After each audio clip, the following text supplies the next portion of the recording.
Yeah. Wait, so I'm trying to remember, you did the workshop. Was it? What is that about again? Carolyn? Uh, wh- what was that you just did? So it was inner dance, but we had some Blue Lotus perfume, Oh yeah. and because I wanted to bring in sort of what Joanna had been sort of exploring around scent, Mm, and we had some tea as well. So mm, it's just a real gentle companion. I just wanted to give it a go just to see what would come of that, but mm, it's not something that I would offer in every session, and I want to make sure that the way I'm languaging in our dance is that we don't need anything mm, outside of us to have and hold space for these experiences. So mm. I'll do it now and again, but it was just really fascinating how so many of the group and more people after the session got back in touch. So most of the group went to Egypt in their own way, which was Hmm. fascinating. And so it's given me some sort of ideas around. So Findhorn is coming up next week. Oh, And yeah, as you say, wow. Pi, it began in Africa. So Mm, I'm gently putting in some real subtle sounds of Africa. So like, mm, the I can't remember the name of Victoria Falls, the its true name. I think it's the smoke that thunders, and the wildlife and conversations. So Africa is coming in really mm. gently, and I'm curious to see what comes up for people. So This is for your this is no playlist that you're working on, yeah? yeah, so Wow. I've just finished it today, but I've got a week, so I'll keep revisiting it and refining it until Mm. it's right. So yeah, so that's what I've Wow. been up to. Wow. It's huge. Mm. Okay. Matt, how have you been in general? Um, Been good in general. I'm still like going from where we were to here is such a big change. So took a while to get used to the humidity again and like all the stuff, you know. It was so fun just to be able to be there without anything else to focus on. I mean, I do a lot with music in my life, so I got back and my schedule was just like just stacked with stuff I have to do. But it's been good. I did a session last week, just a small session for like three people. Everyone was new, and it's been good. One of the people that I did the session with, I've spent a good bit of time with lately, and seeing the changes in them. I can't fully attribute it to just one session or anything, but I mean, for me, there are noticeable changes for the person. They were going through a lot of trauma, PTSD, stuff like that. And it seems like this stuff is just starting to kind of work itself out a little better, which is great. Um, yeah, I did playlisting. I did the live playlist. I just used my Noise app and some existing playlists. I didn't even set up a synth that time, I don't think, but I did play like live drums in the room and stuff like that. I had just like a frame drum and some like shakers and stuff. And yeah, I mean, it was an effective journey for people. I want to sit down and make a playlist of like all the ideas that I have right now because I feel like there's a bunch of things that are kind of like think for me it works in a way where it's sort of the way a song works almost like it builds up all the bunch of ideas build up into just like one encapsulated like moment or like moment in time, and then you almost like playlist it and put a lid on it and be like, all right, put it on the shelf, and then like move on to like analyzing like what's happening in the field, like personal field all over again, something like that. um Yeah. but yeah, it Mm, was such a new exploration of creating this type of music and digging mm, deeper into it and seeing you know what works and how it affects people as well as yourself. I mean, I think testing on yourself is like just as valid as you know feedback is important, but like if you can create an effective journey for yourself, the chances of being effective for someone else is probably also pretty high. So yeah. mm. Okay, maybe we could just start. Just let people catch up if they will come. But in general, Matt, um, while he was in Finland, couple of weeks ago, um, he asked me to record the festival talks. We tried to actually, but they didn't come out right. But his request was based on this possible upcoming talk. I'm not sure if it's 100% to happen, but like the talk Matt's invited to do, it's on rhythm. So whether the talk happens or not, I want to look at rhythm. I think rhythm is life. So this could be a good thing to look at this week, this time. So maybe you could tell us a little bit about what's coming up there as an activity, if it does happen. Right.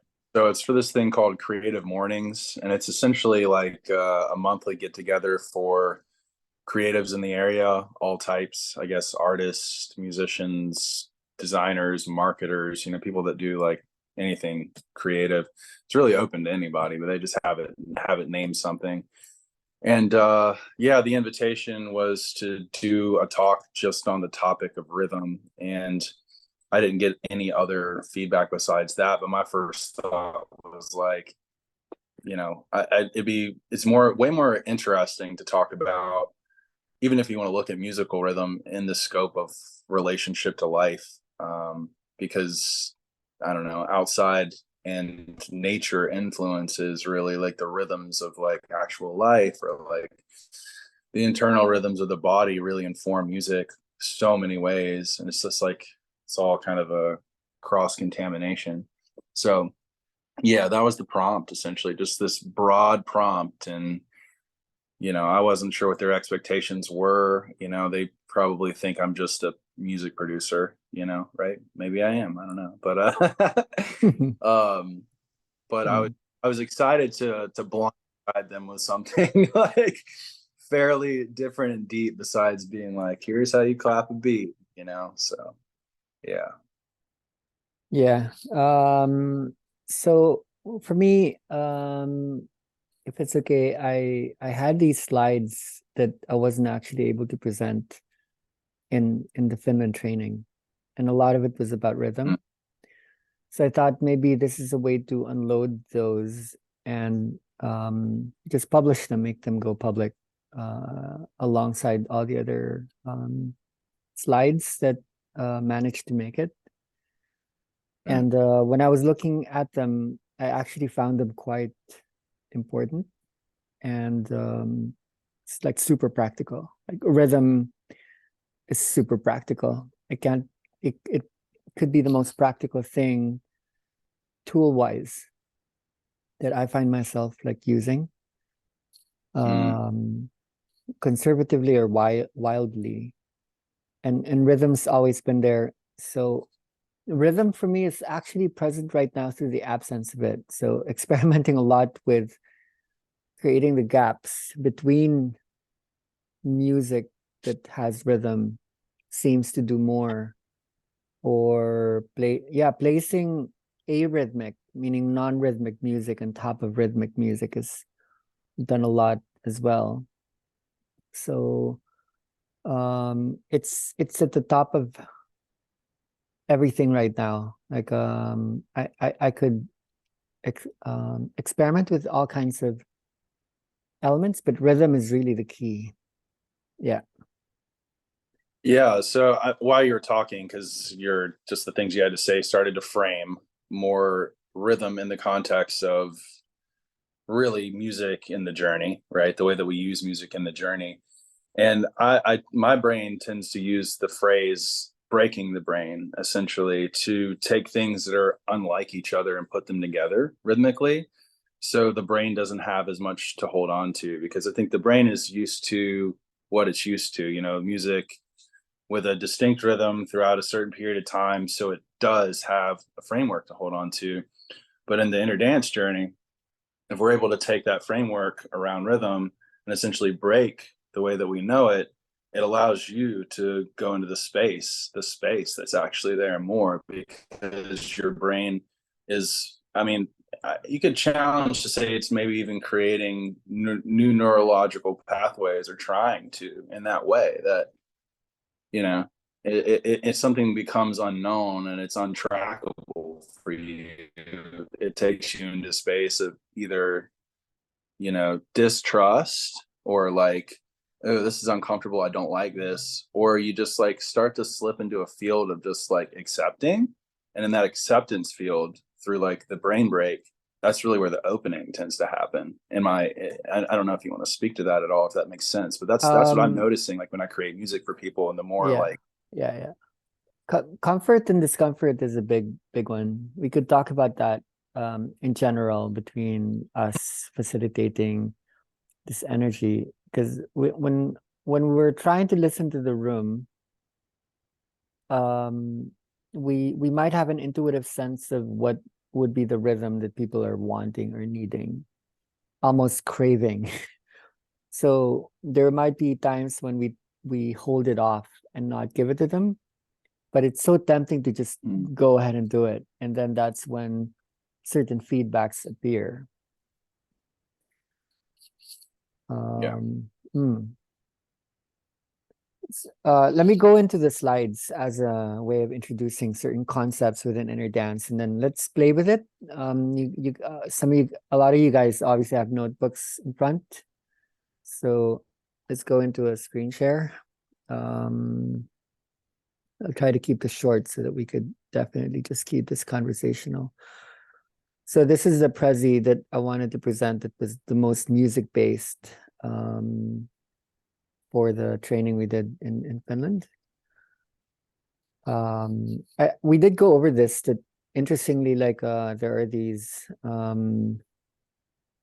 parts of the brain that are thicker in musicians than non-musicians. Like we can go ahead and look at these areas, like the superior dump. Oh, okay, that's the heart. Let's go to the head. So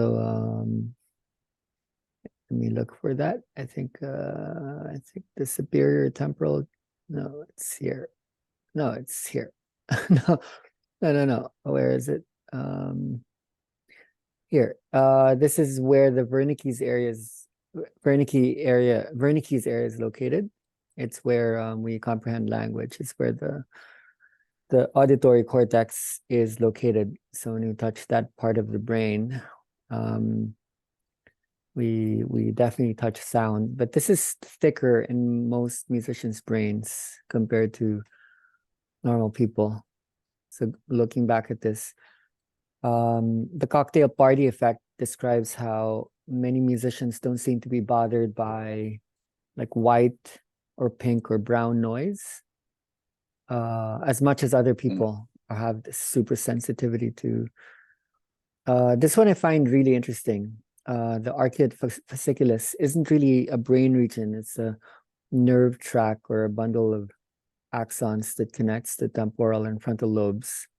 It also connects the Broca's and Wernicke's area.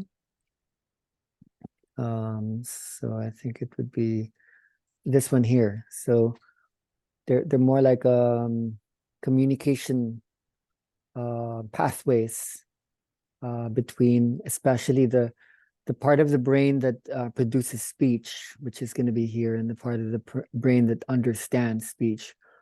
So it feels like there's musical properties, that aspect.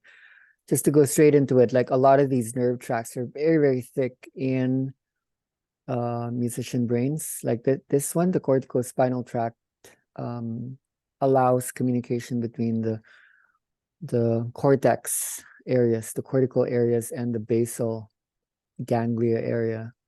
Especially like this one, the corpus callosum, which interconnects both hemispheres of the brain. This tends to be thicker in most musicians' brains. So I think that's maybe an interesting starting point to start to think about what makes the brains of musicians different from non-musicians, and that we're open that we're actually making musicians very, very quickly of non-musicians by allowing their brain to activate through these. So the word pulse is interesting. You know, you hold that part of the wrist, you feel the pulse.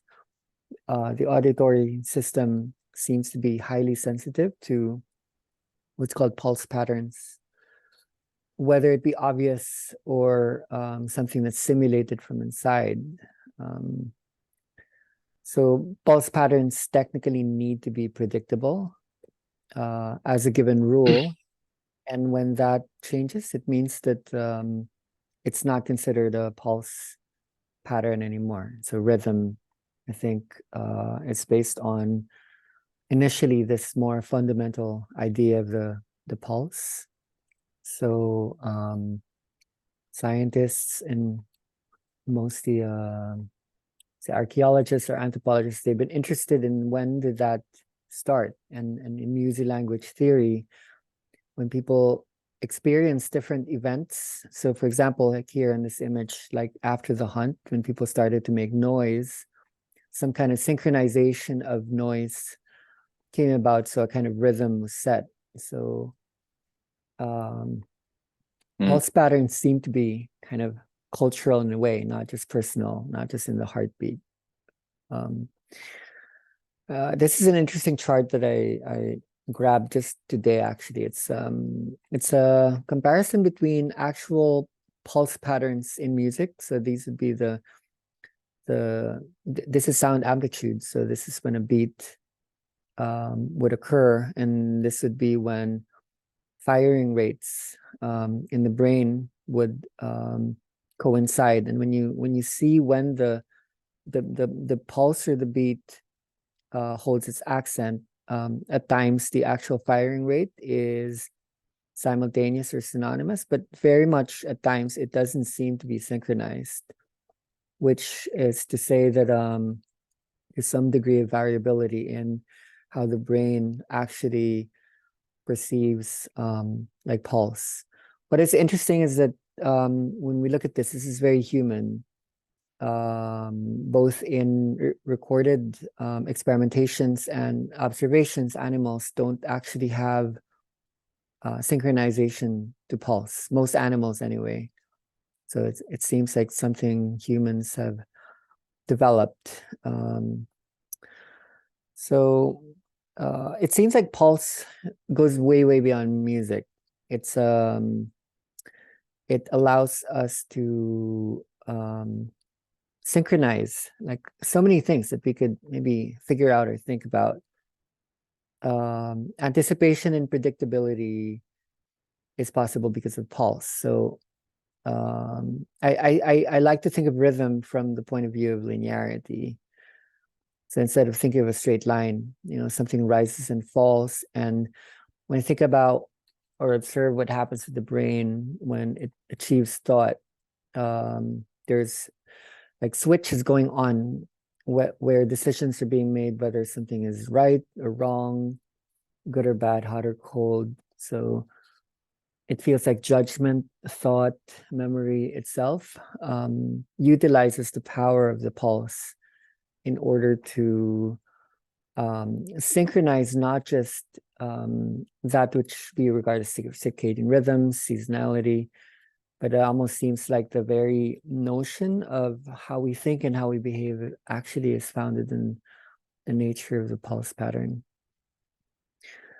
So the region of greatest pulse salience would describe recognizability in what we call music. So when we go below 60 and when we go above 150 beats per minute, music it isn't supposed to be recognizable as music. To be more strict about it, it's going to be between 30 and 300. See, maybe if I could just pull out my maybe the Ableton. Just let me know if this is not gonna sound out. There's like a heartbeat here.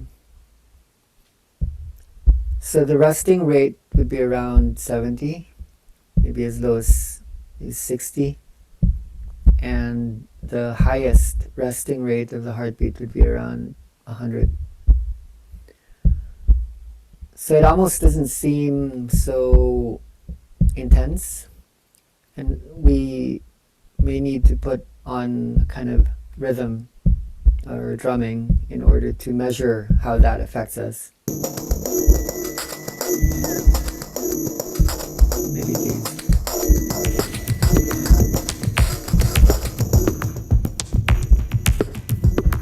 So let's say this is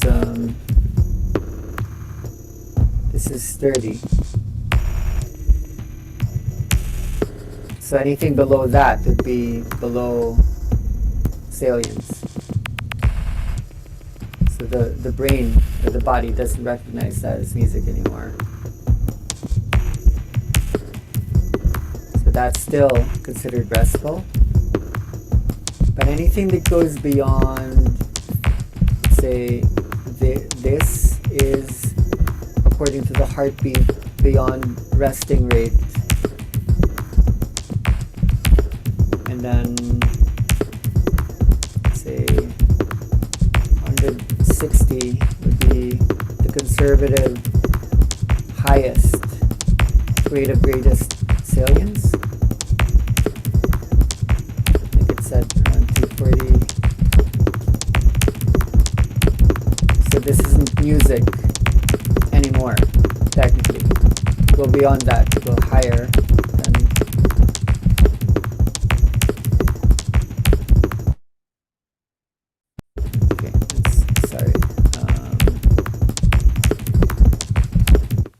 Shut that off already. So let's go back to the slides. So some of us, I don't know how much you've been experimenting with this, but it seems You got a Echo. you have a I've got an okay, echo. echo. Yeah. Wait. Mm.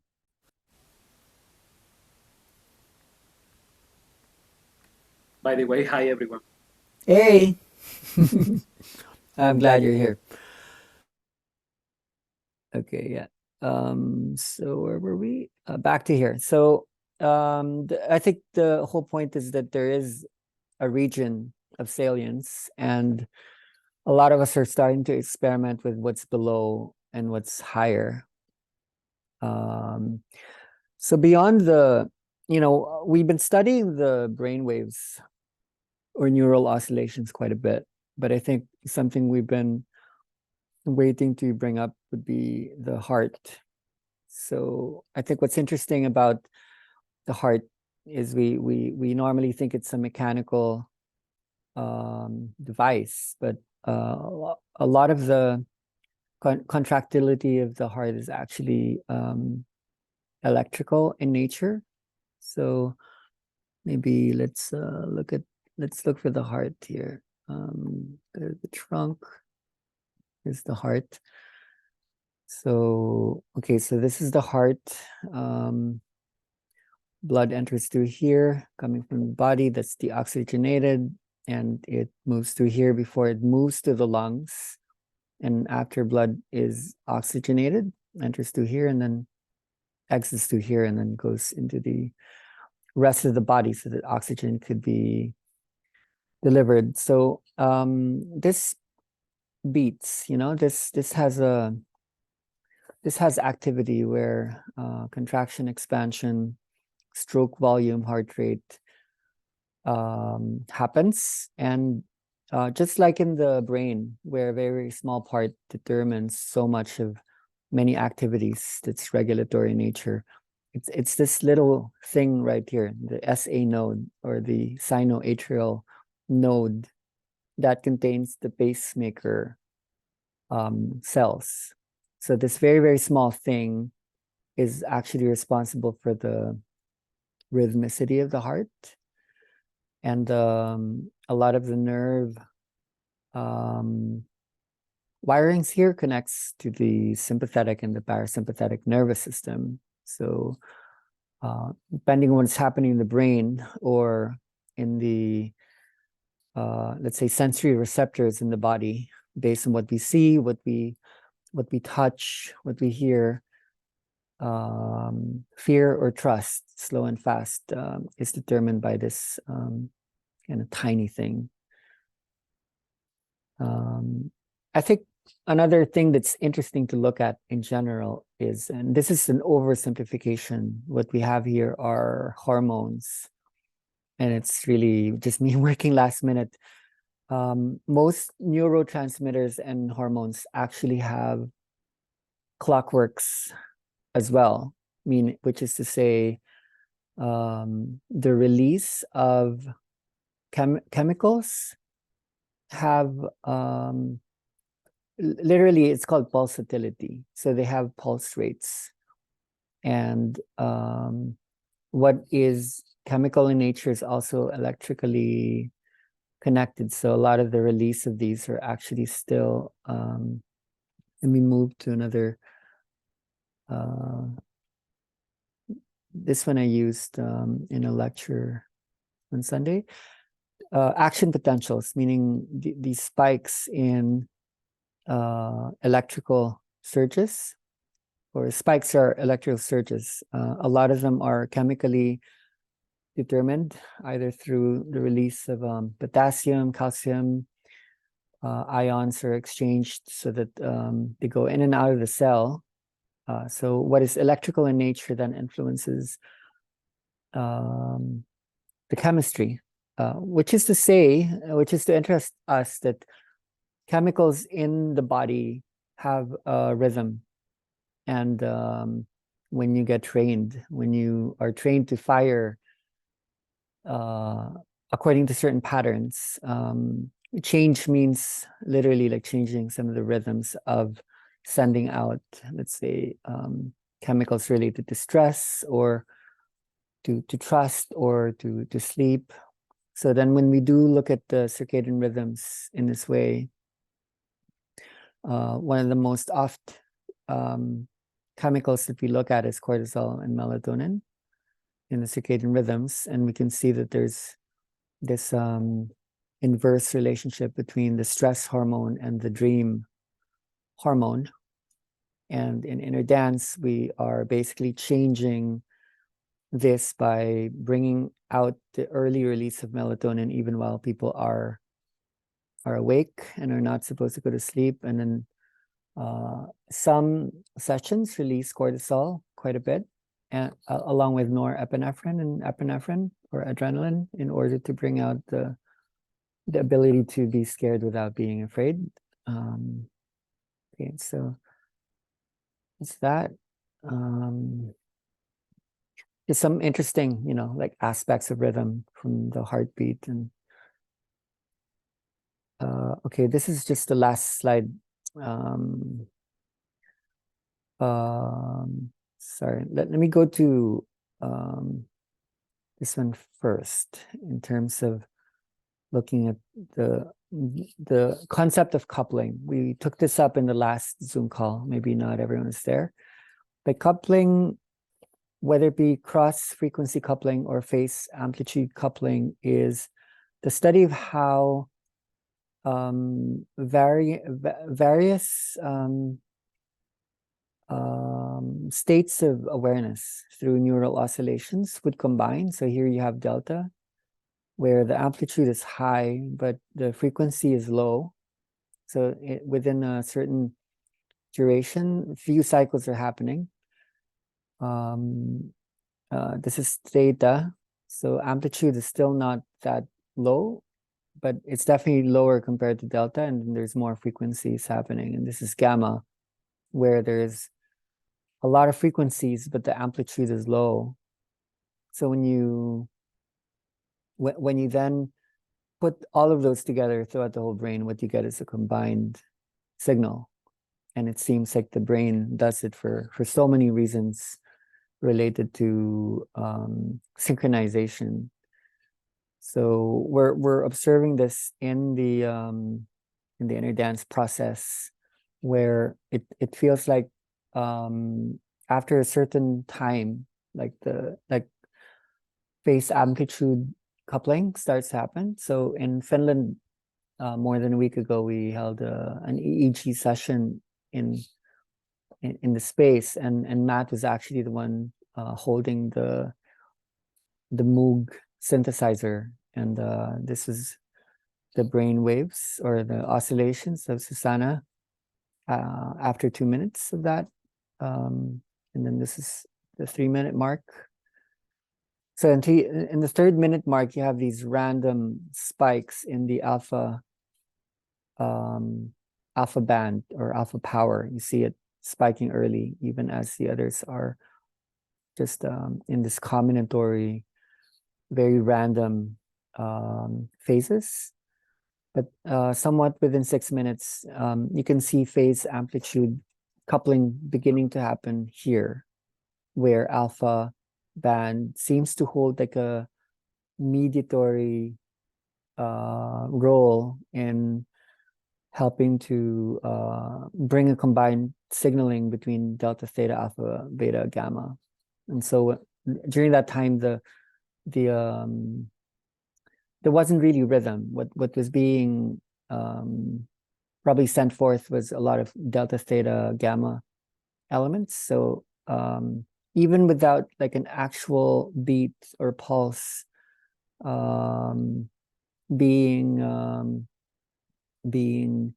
emitted or entrained externally, like you can see an actual rhythmicity here with a maybe this is maybe a second or a second and a half gaps in between.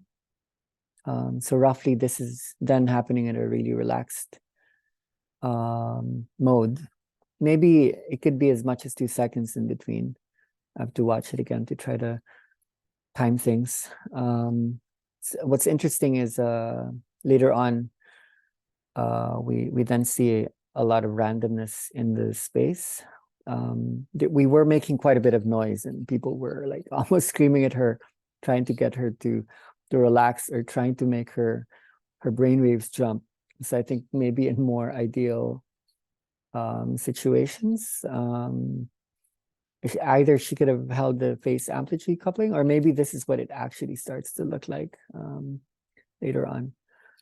So yeah. Did you look at the readings when she actually went into the dance while we were holding the music? Like No. after we did the Because I don't have the video of the actual whatever's happening in the room. Yeah. Okay. Yeah. So I think I'll end this Prezi with we brought this up, or someone brought this up in the Studios Mundus chat. I think it was Sophie from Belgium, when she listened to this one of this last playlists that's supposed to be sleep-based. She noticed that there was an increased heart rate variability. So for those who aren't familiar with HRV, it means that the pulse rates of the heart is not constant, awake or asleep, and it's actually a sign of health if there is more variability than if there's less, primarily because this is being studied or seen to be a sign that there's a healthy dynamic between the sympathetic and the parasympathetic nervous system, so that humans who have more flexibility in changing the time code or the pulse, that it's not actually supposed to be steady. Those who are studied to have a higher HRV are those who can exhibit better response mechanisms to stress. So people who seem to be more stable. Yeah, I'm done. When you say that this variability in the heart rate respond to how sympathetic and parasympathetic they share the way that they influence in a contradictory or complementary way the heart beating, is what you're trying to say? Yeah, that there's more. Yeah, go ahead. So it means that it's like the beating of the heart is responding to different system and accopulating the different signals that is coming from different systems in just one line of events. Yeah. Yeah. Okay. Yeah, there's so much complexity to it, but it seems like everything from memory consolidation to just managing stress, metabolism, immunity. There needs to be certain all kinds of random spikes like sleep spindles, K complexes, so that there's more flexibility.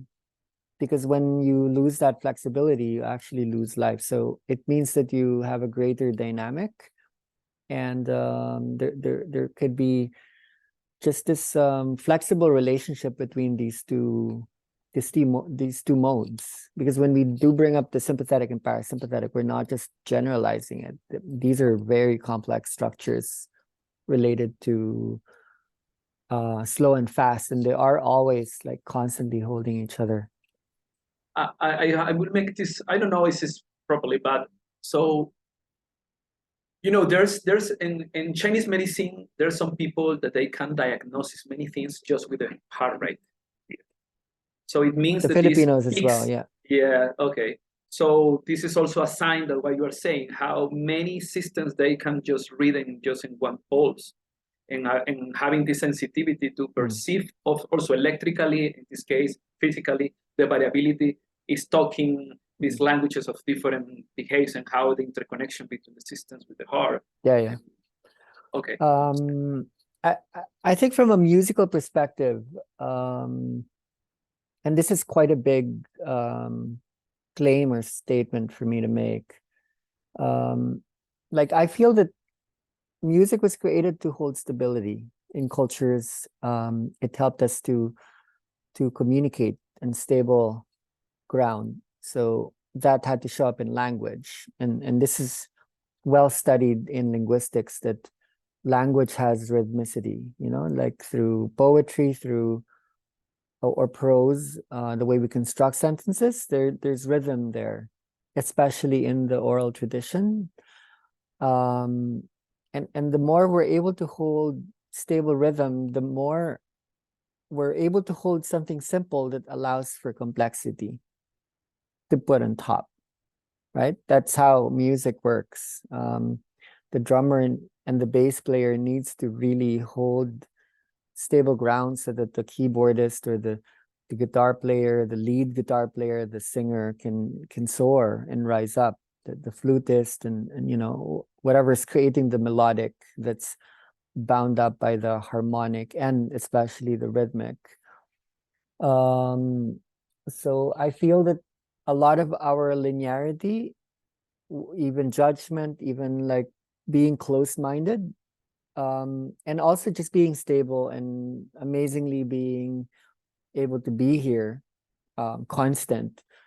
Rhythm, I think it's too much of a coincidence that the rate of salience in music is so intertwined or correlated to the BPM levels in music. I mean, sorry, the heart rate, resting rate, and excitability rate are so closely intertwined with the rate of salience in music. Like what's considered relaxed all the way to excitable, but this isn't so talked about in the theory of music, meeting the theory of the brain. So I think what's going to be happening in our realms is the line that separates the brain, the heart, and music is disappearing through our practice. They're not just metaphors of each other. They're literally one. So that music was really just a manifestation of a body process with thought and with life life itself.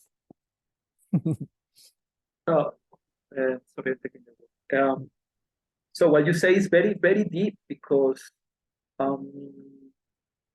it's also on one hand, internally is the way to create a stabilization, and reflecting the stabilization. Maybe I don't know if I have a perception of the universe that for me, the universe in the middle of the change have stability. Yeah. and that bringing this to the body, how when you say that if the music is a reflection of the intricate biological, electrical, electromagnetical, chemical, and spiritual pulsations, so we are determining that even through just rhythm and different rhythms or overlapping rhythms, we can also use rhythm as a pusher, as melody does. Yeah, having a basic, as you say, complexity, of course, but another pattern that is not square, that is creating this other information in the middle of this, what is square there, what is rhythmically there set. Yeah. So I'm not sure if I'm understanding properly or if I am. Totally. One just needs to experiment with something like the Noise app. A lot of the noise is not having rhythm. That when you try to maintain something non-rhythmic, something super spatial, there's almost something not right in terms of the expectation. It's like, how long can I hold this without me giving in? Because the anticipation, I would call it craving. Like people are craving for the beat. And so especially when people try to induce like a catharsis or an emotion, most of the rhythms that would work would be about, if they want to go emotional, it's going to be low BPM, maybe at 60 or 70. If they want something a little bit more explosive, they go up to 120, not 130, maybe 90, 100, 110, 120. So when we once again look at this, for example, this image that we've looked at again and again so many times, the highest rhythms are happening near the cerebellum, the brainstem, and the subcortical regions of the brain. And that's where transduction and encoding is happening. So by the time that translates to thought, which is here, or perception, thought, and then to action, that rhythm would actually have slowed down, and that would start to spread out through the cortical regions of the brain. But the basal ganglia area holds very, very fast rhythms. So that this is, so when you look at the arrow, this is where it enters the brain. From let's say from the sensory receptors going through the ganglion nerve pathways. As it enters through the brain, it enters the brainstem very, very high. So gamma states would be achieved through there. And by the time it achieves thought, we actually have to slow down the rhythm for that to become logic, for that to become like a judgment, for thought becoming dense. And aside to that, when we do study that, then understanding cross-frequency coupling and phase amplitude coupling, understanding how music works through, let's say, subharmonics or polyrhythms, there could be possibly a way in which the kinds of hertz levels here or BPM quality would average out. So the brain is always looking for a kind of rhythm that would allow it to balance the super fast and the super slow. That could, in fact, be one of the reasons why rhythm was invented at all. So when we, okay, let's go and let's look for this is so messy. When we look at this, okay, we've been interested in this, but more and more we've been looking at these as well, like the non-REM state.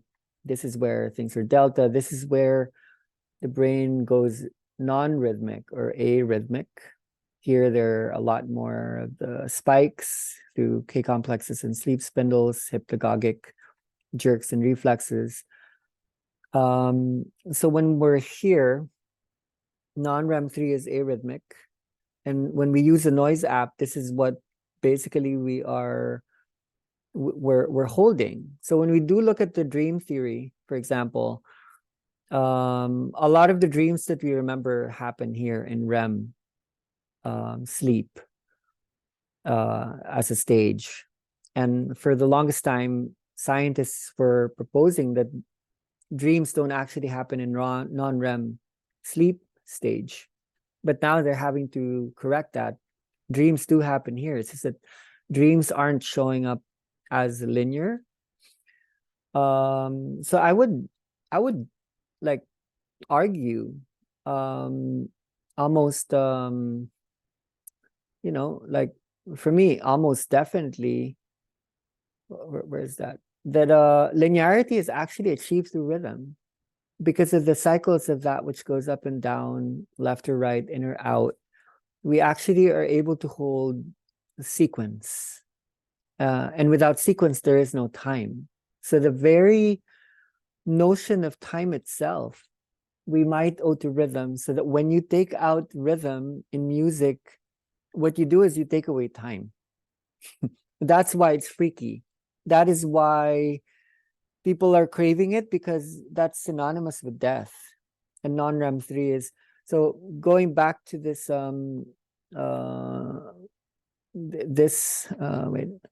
going back to this then, transduction or encoding in sleep is about converting, for example, let's say sensations or short-term episodic memory into long-term memory, because we're not thinking, we're not paying attention, we're not linear. And when we're in the non-linear, that's when true encoding or transduction can happen. So understanding then the how subharmonics or polyrhythms work. When you look at this, there's still rhythm, because there's still like the slow phase, but meaning there's still up and down, but it's so slow and it's so few. And when you look here, there's still rhythm, and then now it's like super fast in terms of how many cycles are happening per second.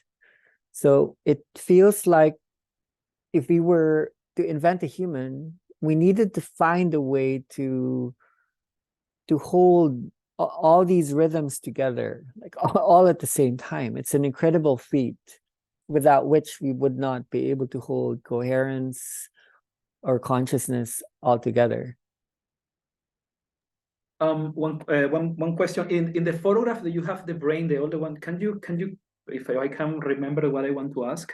And yes, so you were mentioning that when the waves are in the spectral of gamma, there's a transduction and there's the requirement of a slow rhythm in order. This is my question. So in the slow rhythm is when we can take action. So it means that the waves are collapsing there, or are collapsing in gamma. Where are collapsing for the decision to be taken? Like thought based in this happens with much slower Hertz levels. In a way, actually, I'm confused by this, because supposedly when you have delta or theta happening in the cortex, you're supposed to get confused and you're supposed to get ADHD when you are awake.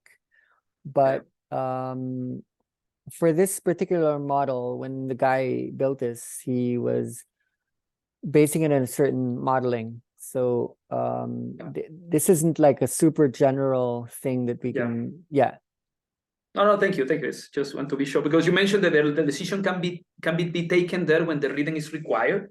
So it means that in that state, maybe the perception of whatever is being processed emotionally and chemically can get the resolution. And that moment the reality collapses and the person decides, and the information comes and becoming consciousness information. In a way, yes, but I think this model was built more to describe how cross-frequency coupling works. So even as you're conducting an action, or even as you are in a conscious state perceiving something, a transduction is happening at the same time, so that even as you're unconsciously moving, for example, this is motor functions, right? And then this, even as you're consciously thinking, there's something happening that's beyond time, or time at such a fast rate that it's making so many decisions, and it's taking so much data into consideration that goes way beyond what action or cognition would be able to hold. So based on cross-frequency coupling, even if it seems like an action or a cognition is happening within, like, slowed down in your terms, like a collapsed capacity or capability, behind that or within that, there's something happening that's taking so much into consideration that is autonomic, is subconscious, and is just hyper intelligent, like, somehow. So it's the aspect, no teaching aspect of the mind. Yes, cannot be taught, but it's there. Yeah. So that graphic is telling me also that in my brain, I'm living in different timelines and different, if they have Exactly. different Yeah. oscillation. So my steam is going so fast all the time because it's my optic fiber of information for the full brain. And here it starts to slow down and start to do the interconnection and the chemistry reaction and the building, neurological building for new information and new response for whatever is now reorganized. Wow, so the brain literally is having many times at the same time. It's a super machine, and between depending where is located the area, how it's working. Oh, thank you so much. I never get this before. Thank you. And your microphone is closed by. Sorry, yeah, and that the whole thing is conducted through rhythm, through the gaps between spike, the spikes, right? There would be these spike trains, and then there would be these gaps between the action potentials, like climbing up and down. So all of that needed to be synchronized. So music actually exists in the body in the most minute, the most micro, the most, like tiny, super duper tiny.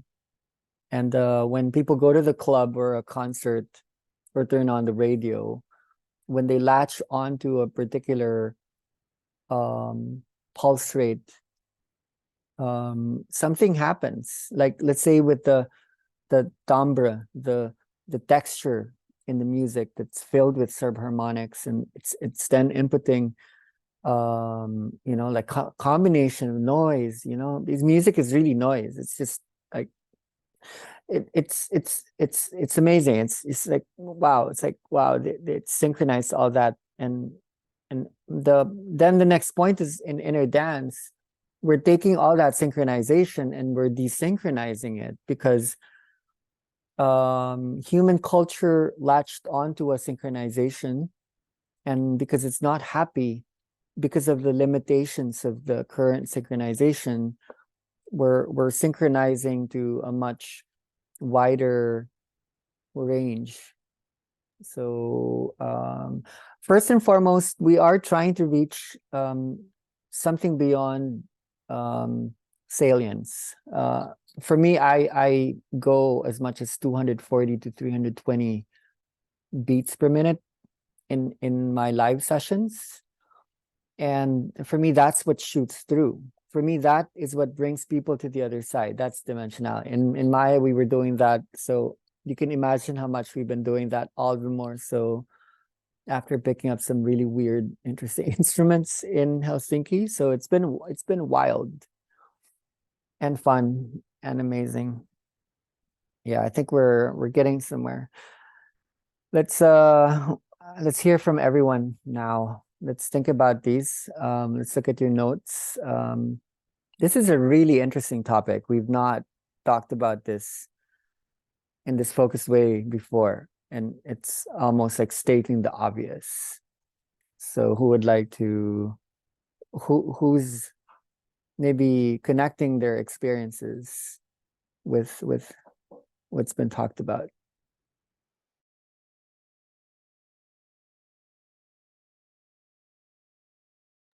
I mean, I guess I can go. I had a question actually. Um, have you found an exact trigger in a session that brings out the adrenal or norepinephrine like raising in a person, or is it just like random? I mean, I can think of musical triggers that I would approach, like a box of little tools that I'd pull out to do that, but I didn't know if you had something to say on it. Okay. In general, it would be anything sudden that would be a change. Because when you introduce something that's slow, you give the body like enough momentum to be able to catch up with adding the chemicals, the neurotransmitters or hormones that would run contradictory, or which in a way is complementary to the thing that was expressed. So that if it's going to be norepinephrine or adrenaline or cortisol, people then can send out acetylcholine and serotonin to buffer the instantaneity. So what I normally do, so that I don't just bring about a dopamine hit or a noradrenaline hit, which is useful, is I normally introduce a rhythm and then I take it away. And then I introduce a rhythm. Wait, let's make this more audible. Share sound. Let me know if nothing's gonna come out.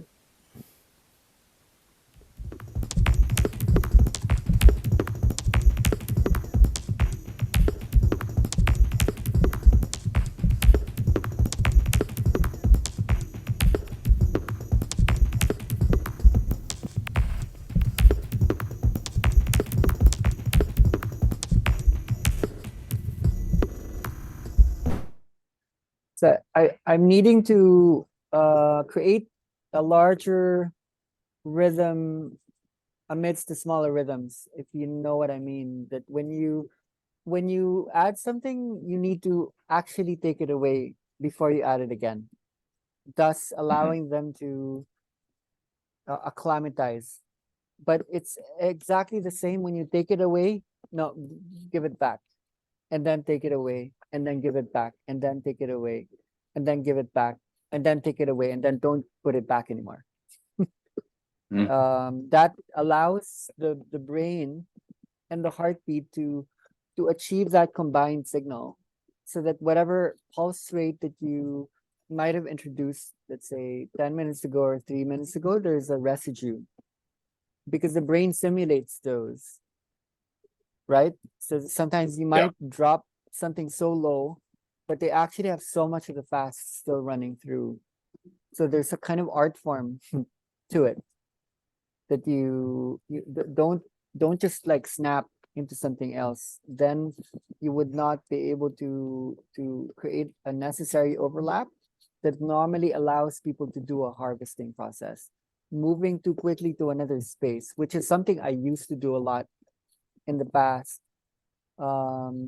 It doesn't integrate always. What it does is it creates effects. It brings about big feedbacks of emotions, especially and body movements. But in terms of insight, the possible connections between neurons, for example, right? It becomes a lot more possible to create a learning scenario, possibly, you know, a myelination. It holds patterns a lot more when we can do that.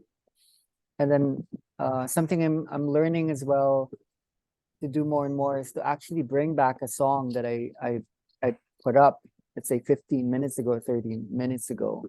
That's another element of rhythmicity, where, you know, like when you look at the rock operas, they always use similar melodic or even wordings, and then they until it's actually a good rock opera is really just one song that goes up and Yeah. down. Yeah, that answers the question.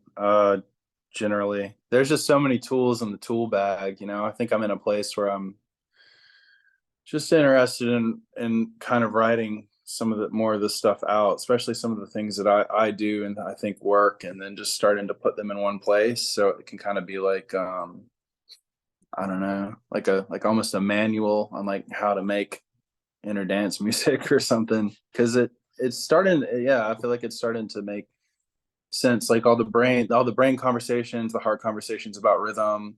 I mean, it's in my opinion, it's very hard to effectively hold this music and really have it work journeying and triggering for people if you aren't considering like just the size of the waves and like holding the fast and the slow simultaneously. That's what like creates like almost like this pocket for people to kind of like scoot off into like wherever they need to go.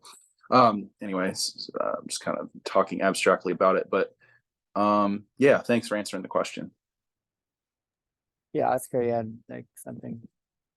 I really appreciate the question too, Matt, because when you explain that it means that when the music is held and there's a oscillation or different oscillation happening stabilized, yeah, and you introduce some rhythm, some elements, and you take it out, the brain perceives this anomaly as an electrical variability, and you take it out, and he responds to this anomaly in that biological and chemistry way, in the chemistry. So when we introduce these arrhythmical events and we take it out and the response coming in that way, but when the rhythm that we are putting or the element that we are integrating is a coupling with the process, so it's perceived as a part of the wave, and the chemical responses are different. Yeah. Yeah. Right. Okay. Yeah. You always want to trust the brain, the human's ability to simulate invisible patterns that's not actually there. So we're always making things up.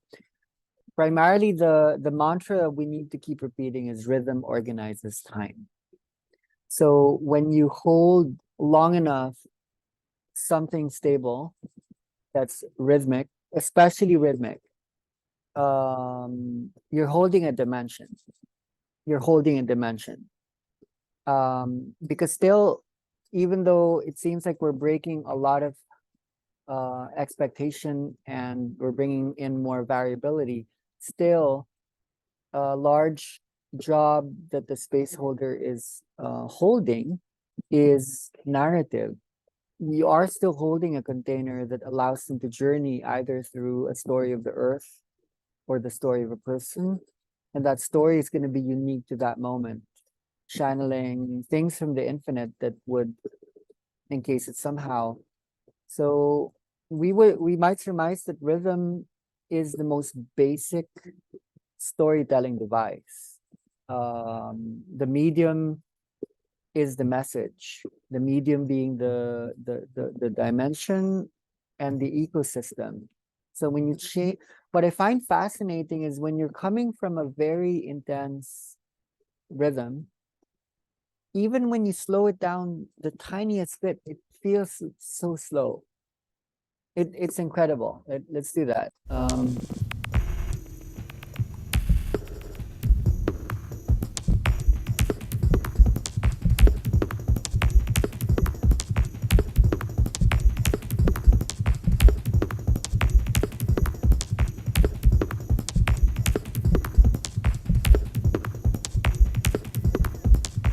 This is fast. 150 is fast.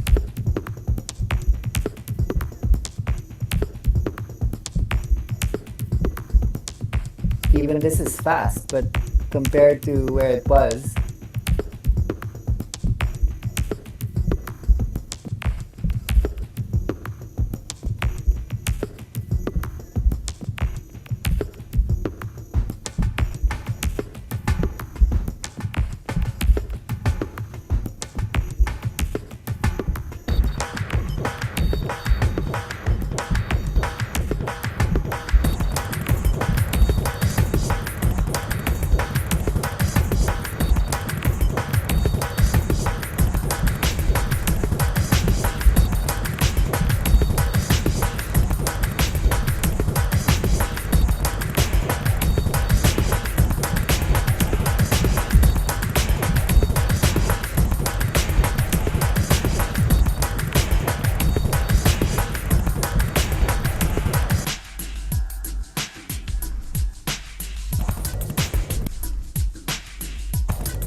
Yeah, I'm really fascinated by the invisible things that the mind's doing. And then comes this super most interesting feedback that's been coming up the last years, which is that there's this silence that people enter when they're in the midst of all of the layers. Either sometimes that happens like beyond salience, beyond 200 beats per minute. But sometimes that's happening actually at about 160, 150. So it's more or less like synchronizing with where people are at. And a lot of us have that sensitivity. Like when you hit that, no matter what's happening, it might be really loud, but when you hit that and you're in the room and you know people are there, then you can stabilize. Okay, don't change it yet. Hold that. Don't, you know, they're onto something. They're at the peak of the mountain. They are, you know, they're diving underwater. So you learn to hold. And maybe you're finding a way to shifting something amidst the thing that you're holding. It's really all a matter of learning to hold that dimension. And then some of us are learning to hold 2 or 3 dimensions at the same time. So you know how in the past, like, or at present, a lot of people are still sequencing music or songs one at a time. So the combined signal would be the brain and the heartbeat would find the combined signal, even if the, you know, like either in song number 3, there's still the residue of song number 2 happening. So that means that when they're listening to song number 3, they're not listening to song number 3.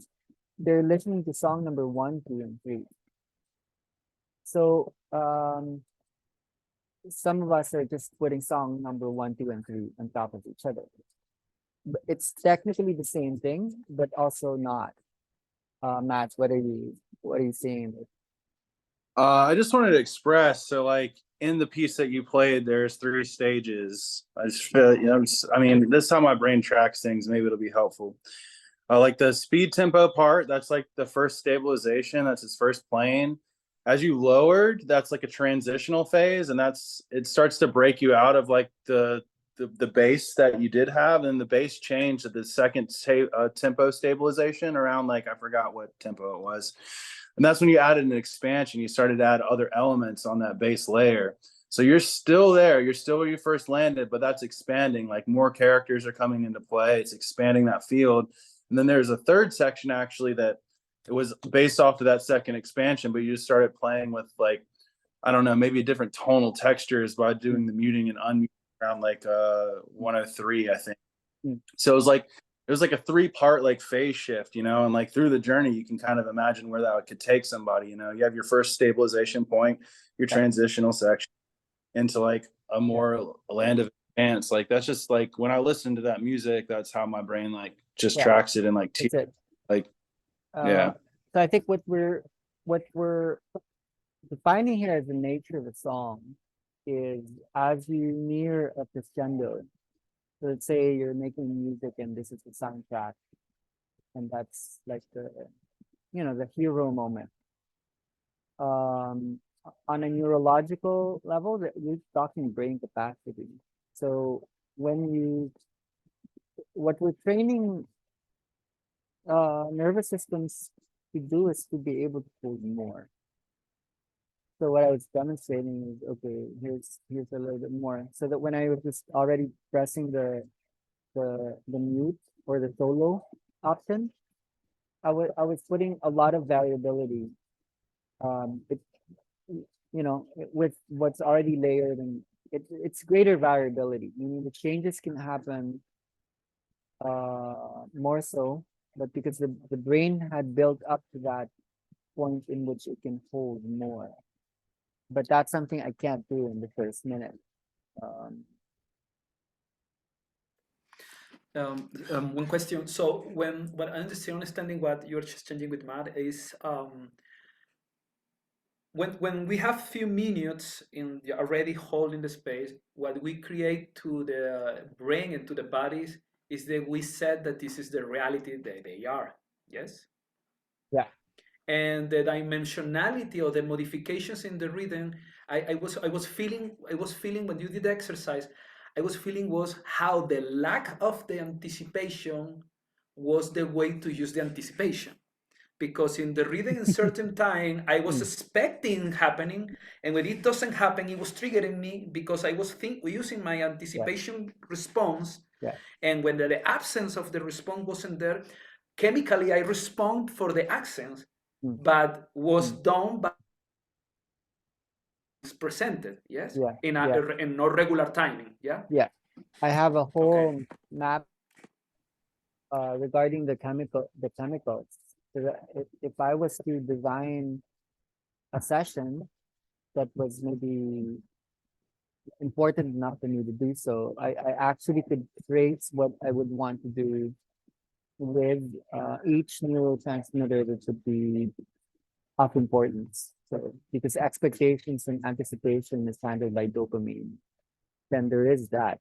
But then because there are all these other elements like melatonin, norepinephrine, serotonin, cortisol, at the end of it would get to a point where I actually wouldn't care anymore, or it wouldn't matter. It would either just be excitatory or inhibitory, as like a game. So if we did have like an hour and a half, we would definitely do this in a way that's artistic.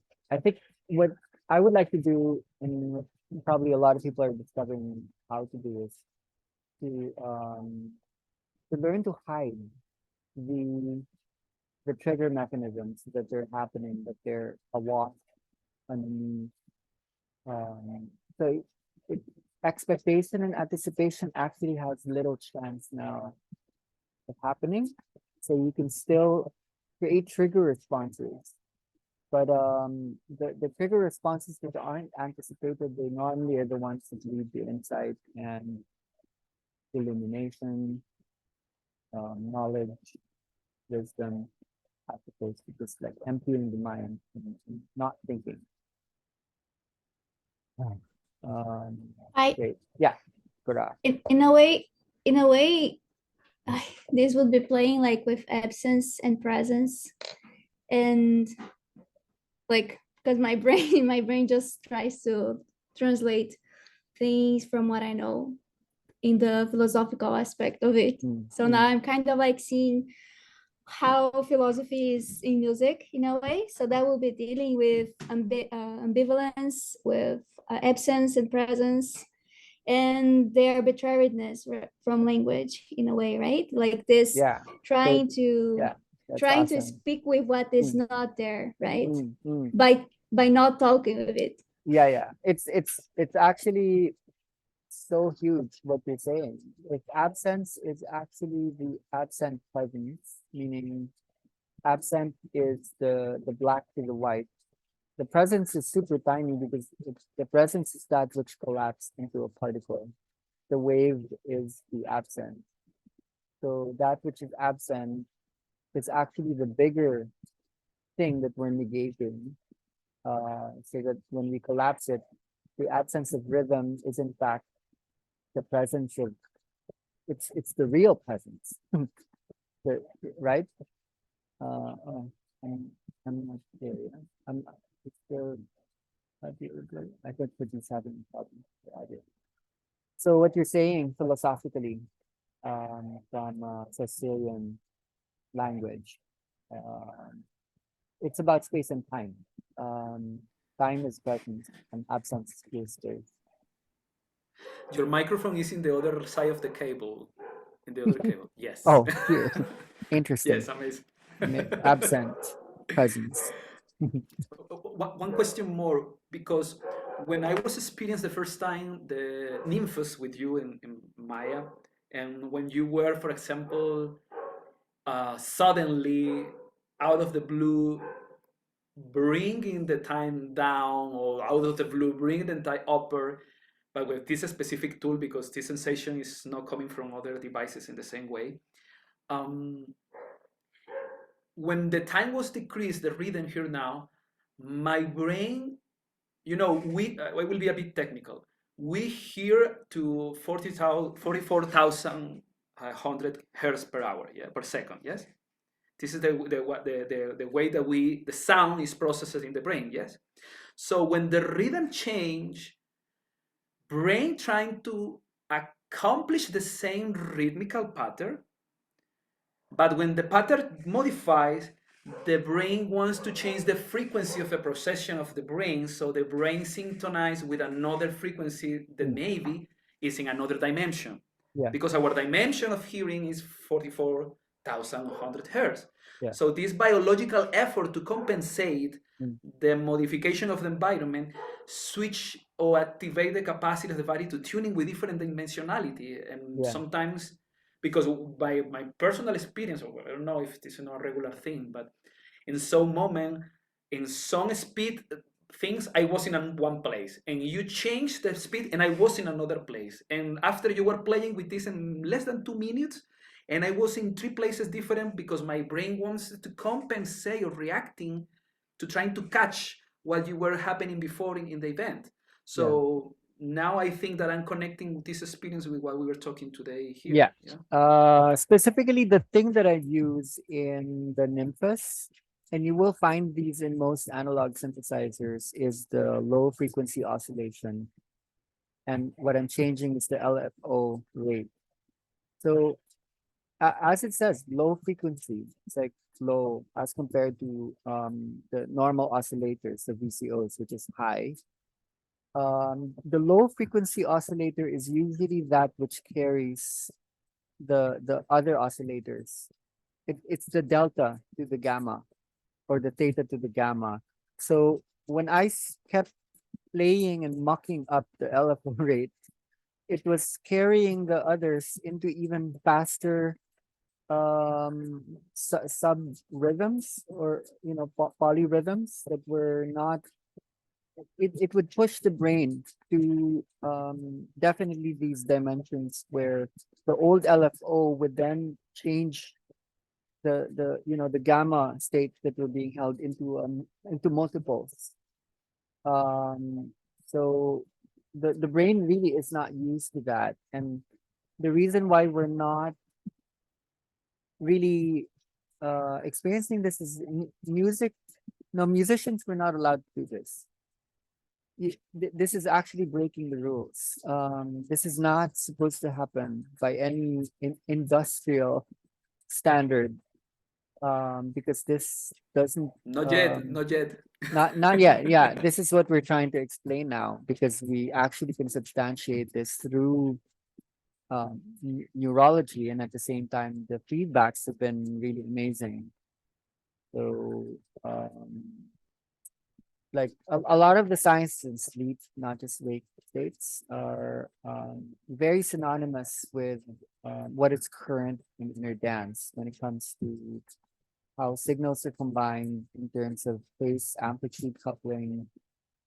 That's why the EEG findings that I shared with you, that's the only time we've actually used that device. Up until now, that's the one time you use that device with someone going into an inner dance state. And then that first time it actually happened. I've used it quite a bit and I don't get to that state. So there's something about the combination of the different oscillations that seems to you could see it, like she reached it by 5 or 6 minutes. It was quite amazing. So there's a lot more that we need to uncover. Yeah, for sure. Carolyn, Kitty, welcome, Isabel, Julian, Flor, would you like to share anything about rhythm that's coming up in this conversation, or some things that have been there for you?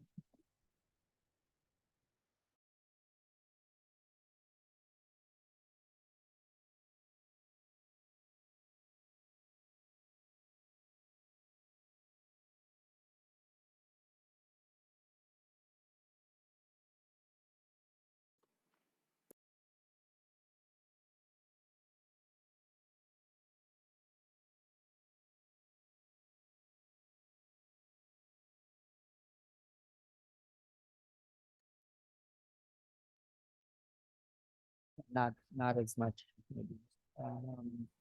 Anything else Well, in the I musicians? have Yeah, I have Oscar, I go. have something Yeah, to say. keep going. Yeah. Well, when we are making rhythms, we have not just an very well defined event.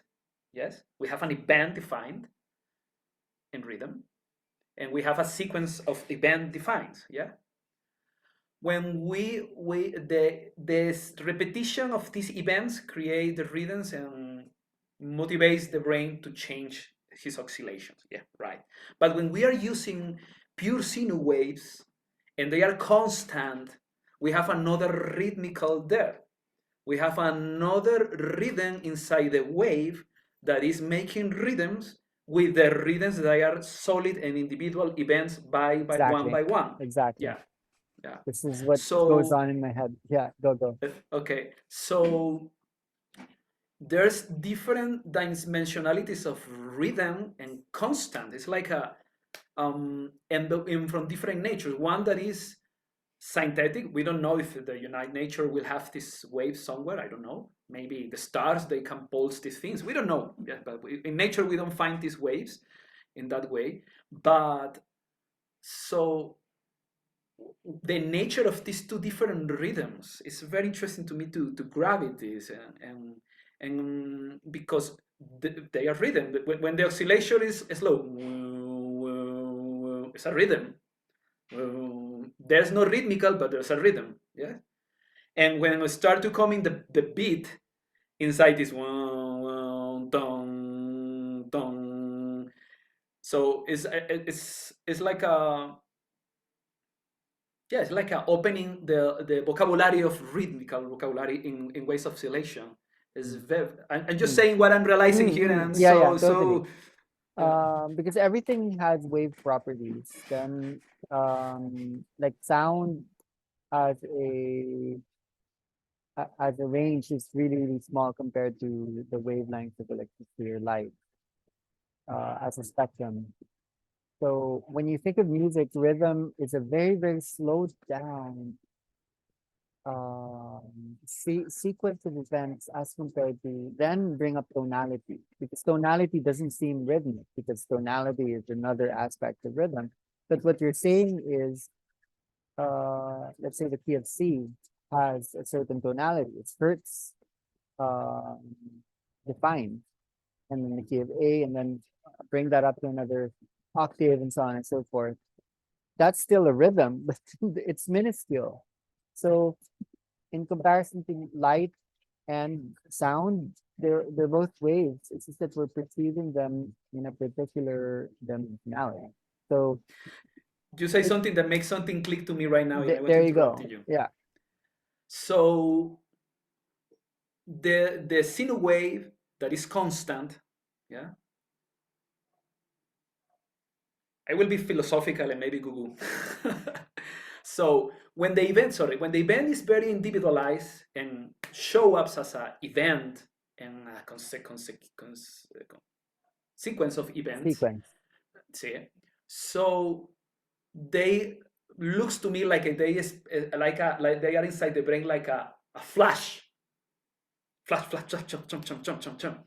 When the wave sounds, with the sine wave, the other rhythm is more a fabric. It's the fabric of the space where the things are happening, because, for example, when we establish when there's established a wave, there's established electrical pattern, yes, and we tuning with a dimensionality, chemically, electrically, and emotionally, psychologically, yes, we are under certain influences, and this is stable.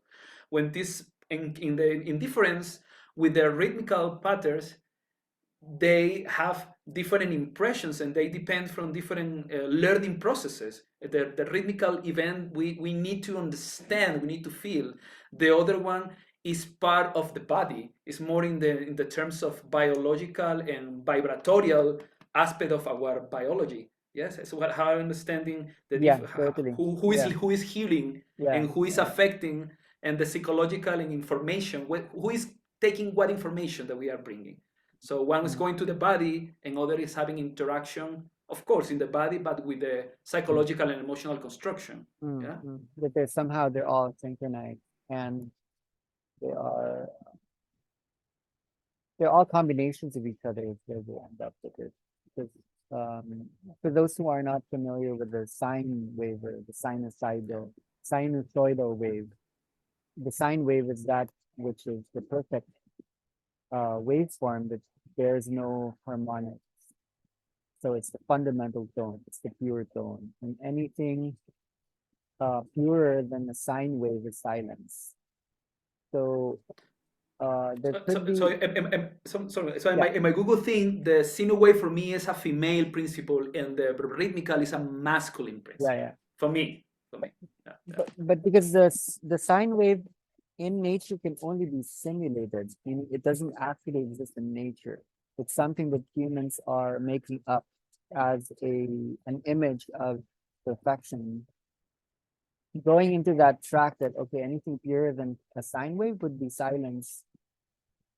But is there actually anything silent? The silent really actually exists. It does not. So in a way, everything is a dynamic. Everything is just actually a combination of other things making up like anything that collapses is an integration of that which is not integrated. It's all like a collection parts. And then when you stop to look at it, it just looks like a thing or a one, rather than like a many. So somehow all of this is happening at the same time. So when you think of the third dimension, somehow like that dimension, like this dimension has a certain technology that can slow down that which is super random, messy, chaotic, and where we move into another dimensionality to think about, okay, what's the music of aliens? Like what would be their speed, the velocity, because if rhythm organizes time, and then they're living in the tesseract world or the hypercube world, which exponentially it's like for us it could be like living in a black hole. It's not something we can imagine. It doesn't belong to our reality. Like even though it seems like this could be algorithmic or can be counted, our minds and our brains can't actually normally pretend that, and yet we are at the transition point. We are actually the awkward moment. We are the space in between the third dimension and whatever I don't even want to call it the fourth, because that's collapsing it way too much. It doesn't probably begin to describe the other space that we're beginning to normalize, which requires other rhythms, and maybe we can't always express that through music, but those simulations are probably happening. I think sine waves are probably made up of tiny, like whatever is like gamma times a billion. So you just don't see it, but it's you just keep like subdividing it to subharmonics, inharmonics, harmonics up until the end of time. Isabel, you got your hand raised? Yeah. No. Good afternoon. Yeah, espera. Yeah. Sorry, okay. Yeah, I'm kind of trying to follow the conversation, but I'm with my dad, so it's kind of hard. But anyway, I wanted to share something because that I read that to me it shocked me, and it is that well, in a yoga book of Nandamurti,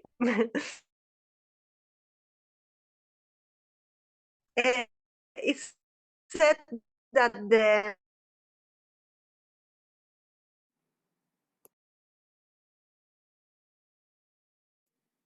I'm not hearing it here. You're Yeah, hearing, guys? yeah.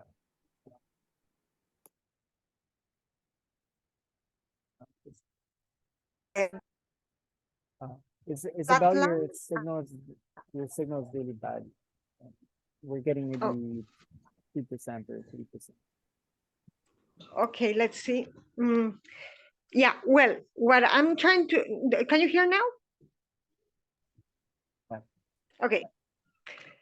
Yeah. Basically, this is something that I read, not from experience, but what I read in a book that when one opens up to universal consciousness, at that moment, there is a dead flat line in the mind of like a wavelength, which is totally flat, which would be like the silence of the mind, no wavelength, just a flat line. And this would be the opening to universal consciousness. Yeah, that I wanted to share. And also I was kind of thinking, because I'm in this stage, I mean, maybe it's a little bit off topic, because but just because of something Oscar said, that yeah, you're in a because of the music, the sound, and so on, the rhythm, you are in a certain dimensionality, and in fact, yeah, we have the different dimensionalities in the brain, but when we are going from one street to the another, from one environment to another, we are changing dimensionalities very, very, very fast. And for example, with inner dance, use the sound to enter a certain dimensionality. I think it is also so important as to be in a certain dimensionality created by sound, and be out of it. I mean, like you're in an outer environment, but there's an inner environment, and that inner environment is not affected by the outer dimensionality, whatever it is. Of which is because now in this IE, in artificial intelligence thing, there's like a lot of inputs given, and so yeah, it's to learn when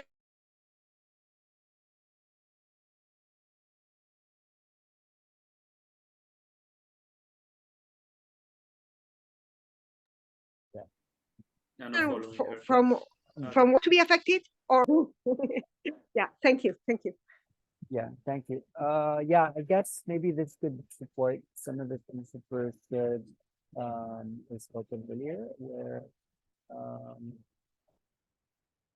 there is a kind of AI or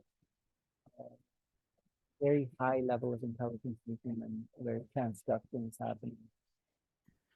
Sorry, your microphone. Yeah. Having thing. close your microphone of your mouth. Yes, the right one. Yeah. Yeah, maybe this. Yes, we're setup's hearing good. you very good Okay. now. Yeah, I think something Isabel said supports like the transduction part of coupling frequencies, where like there's this almost AI level of intelligence that work in the human. It's like this whole internet thing happening in the human. Somehow the way we're able to hold the layers of sound is able to hold an internal environment that's not always being inflamed in a stress expansion situation from an external environment. Kitty, you had your hand raised. How's your signal? Hello to Oscar. I would like to say the last thing because I have to go. Oh, there's a guy that it was disappeared here in Mexico. He's very famous even after disappearing 20 years ago. His name is Jacobo Greenberg. Jacobo Greenberg was theorizing about the lattice of the consciousness and how body, brain, and the field that we have here is have a kind of consolidation of all the different patterns, frequencies, and variations in one personal signature or wave of the mental consciousness. And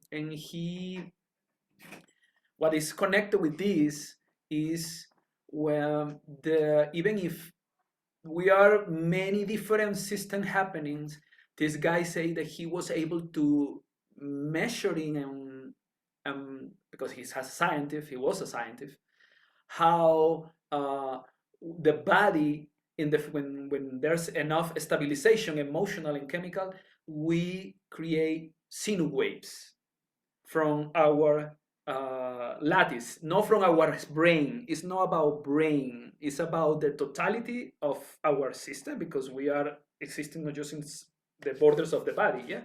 So this guy is a psychiatrist and was a interesting guy. Unfortunately, his books until now, the major of them, they are just in Spanish.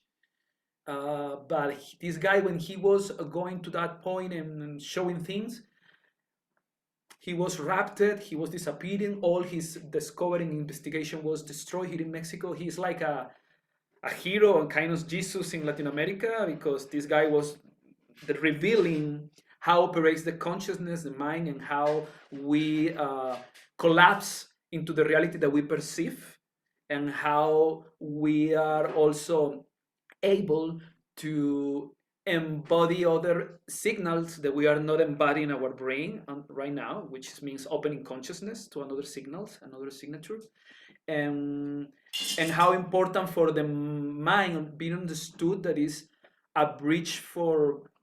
He say mind, body is receptor, resonator, and transmitter at the same time.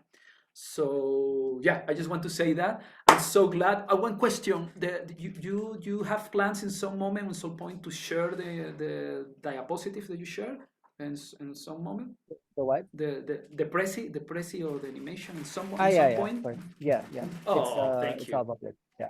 Oh, thank you so much, guys. Thank you. Much love. I have to go. Sorry. Bye bye. Yeah. Anyone else who hasn't shared would like to chime in? Right.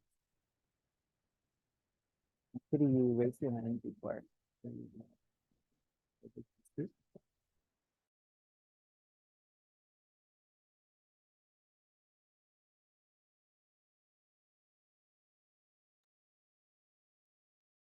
Not even. Matt, you got your hand. Yeah, just a last quick 2 cents, because I thought of this and you probably already thought of it. It's a data point experiment.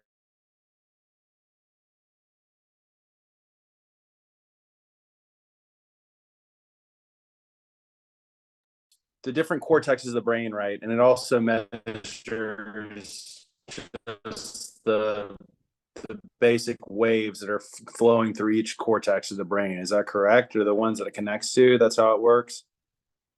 Yeah, we didn't hear all of what you said, but in general, Did you hear anything I said?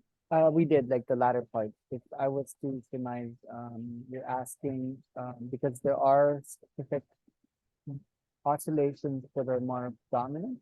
It seems to emerge in particular brain lobes or parts of the cortex. Would it be safe to assume that there are different rhythms or measurements of rhythms Yeah, no, in each? I was asking if the machine, I think I know what the machine measures. Anyway, a data point experiment would obviously be having like a playlist that you have the stems for, so you can see all the triggers in it, and then running it from 0 while recording the EEG from 0 with a data point set to see actually what's setting people off into different, so you can start to collect data points. I think it'd be interesting and helpful. That's something I'd be interested in. Yeah. I'd be interested, but the thing is, a lot of the effects in inner dance happens when there's contrasts and dynamics between different waveform. What is insane, what is going to be interesting and difficult about this is it's really just a bunch of humans to determine that, okay, delta is this range, theta is that, alpha, mu, FMR, beta, gamma, and then high oscillating frequencies is that. So like the confusing thing is they set each other off. So if those actual categorizations are really just representational, and it's everything within that in the range, you know, like maybe each number or numbers between the numbers, they actually set each other off. I'm not sure if it could be possible to reach a kind of consensus that a certain brain part is emitting, you know, something exact. But that doesn't say we shouldn't do it anyway. Like my style had been to wait for a pattern to emerge until such time then, you know, the scientists are already doing this, so we do know enough where alpha emerges from usually, which is say the thalamus, the theta power emerges in the hippocampus or the entorhinal cortex. Yeah. But I yeah, guess Mm. I'm just more curious what sounds and what shifts trigger things specifically, I guess, you know, just to Yeah. try to get closer to figuring that. And I mean, yeah, I'm just kind of thinking through like what we have at our disposal, and that just seems like a place to start, I guess. yeah. And that Yeah. we need to do it as a community. We would need to do it as a whole group as well. It's got maybe similar capacities when it comes to the tools. Like the one we used last week wasn't gonna be a good one because it measures only 2 of the 4 major brain loads. Mm. So it's early even where I'm standing. But we'll get there. We're headed somewhere. Yeah, going it's to- it's cool. I'd like to throw out things that I think of that can be like practical and helpful, you know. So awesome. Thank you. I think it would be necessary to start to think of things in this way when we start to deal with institutions. This might be a good way to maybe round off the conversation, unless others would like to help to close. I think one opening, one were to give a talk, which is what Matt is having to do right now on the subject of rhythm as a human beings are offered. So whether it be we talked about addiction or depression or, you know, anger or resentment or grief or lack of meaning, people are still looking for the rhythm.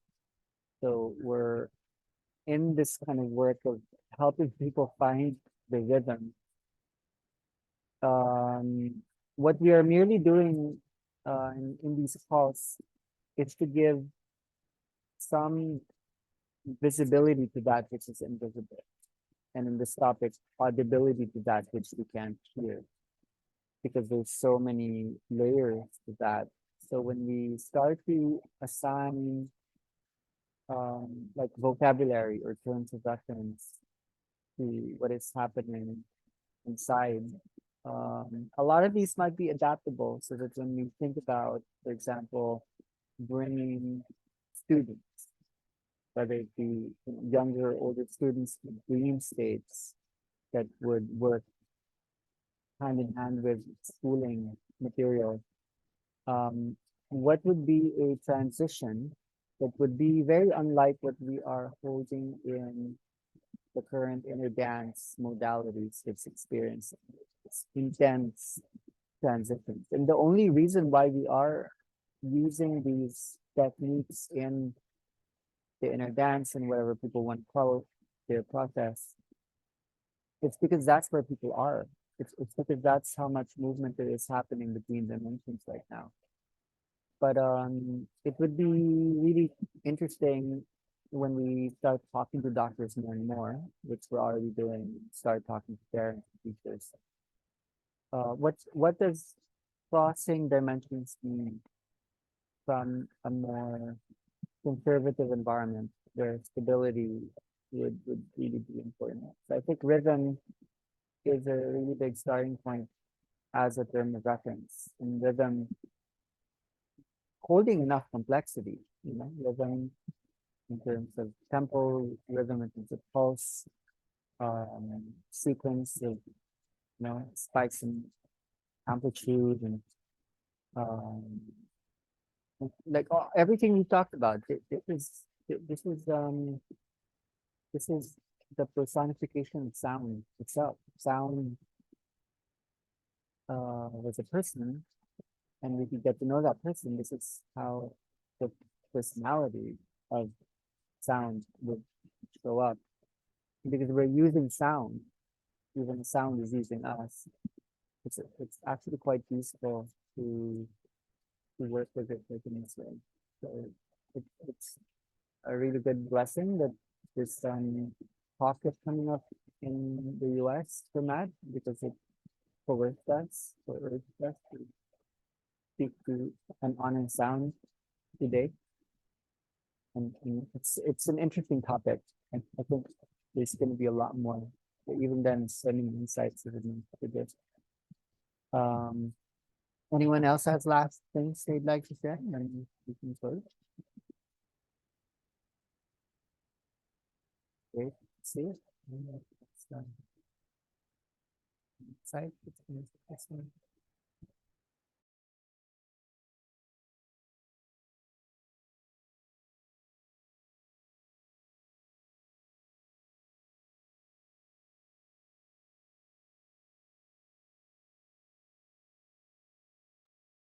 I think we're good. So thank you, everyone. I had fun. This is fun. Simple fun. Great. Thank All right. you. Good night, everyone. Bye. And good morning to you. Thank you. Bye, Thank you everybody. very much. Thank you. Thank you. Thank you. Thank you. Thank you.